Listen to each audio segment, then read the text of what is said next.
Speaker ఉంది కదా. ఈ చిన్న రౌడీ పేరు రక్షిత్ అంట. చాలా యాక్టివ్గా ఉన్నాడు. ఆడరా బాబు.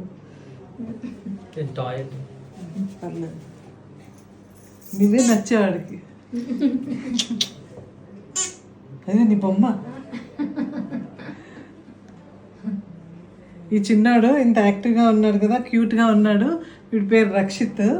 7 months బాగా యాక్టివ్గా ఉన్నాడు. వీళ్ళ మదర్ మ్యారేజ్ అయిన 3 years తర్వాత వరకు ప్రెగ్నెన్సీ రాలేదని బాగా వరి అయిపోయి ప్రతిసారి తను వాళ్ళ అమ్మగారు వాళ్ళ హస్బెండ్ ప్రతిసారి ముగ్గురు వచ్చేవాళ్ళు.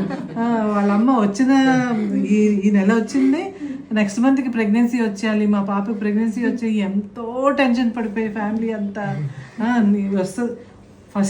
ఫస్ట్ మంత్కే కన్సీవ్ అయిపోతుందా, నెక్స్ట్ మంత్ పాజిటివ్ వచ్చేస్తుంది కదా అని కంటిన్యూగా అడిగేవాళ్ళు.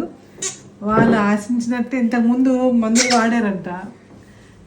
కాబట్టి ఇంకా మందులు వాడారు. చాలా అక్క కావాలా, మందులు వాడారు, చాలా యాంగ్షియస్గా ఉన్నారని IUI చేయడం అయింది.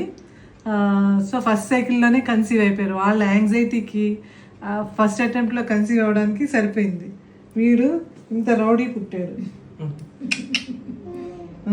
రౌడీవేనా? ఓకే. ఇన్స్ట్రక్షన్స్ పర్ఫెక్ట్గా ఫాలో అయితే వాళ్ళు భయం ఎక్కువ ఉండింది, లేట్ అవుతుందేమో అని. ఎగ్జాక్ట్గా ఎలా చెప్తే అలాగ తను ఎక్సర్సైజు, మెడిసిన్స్ PCODకి తీసుకొని ఫస్ట్ అటెంప్ట్లో కన్సీవ్ అయింది. అదే ఒకవేళ PCOD సివియర్గా ఉన్నా ఏంటంటే మనం ఇన్స్ట్రక్షన్స్ ఫాలో అయితే, ప్రాపర్ డైట్ ఎక్సర్సైజ్ ఫాలో చేస్తే ఏమో మరీ లేట్ అవ్వకుండా తక్కువ మందులకి కన్సీవ్ అవుతారు. ఫస్ట్ అటెంప్ట్లో, ఎర్లీ అటెంప్ట్స్లో, ఫస్ట్ ఫ్యూ అటెంప్ట్స్లో కన్సీవ్ అవ్వడానికి అవకాశం ఉంటుంది. Thank you.